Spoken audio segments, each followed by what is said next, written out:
Isang magandang hapon mga kanegosyo. So itong ang araw na to ay in-install natin yung ating bagong CCTV para may view tayo sa ating negosyong computer shop.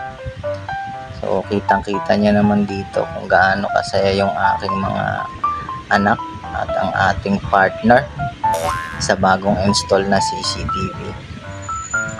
So ang brand pala nito ay China lang din. So binili natin yan sa Lazada. At ayan na nga, kitang-kita natin dito yung mga ginagawa ng ating mga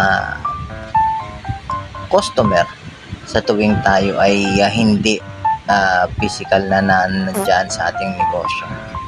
So importante to sa ating negosyo para mabantayan natin kung anong mga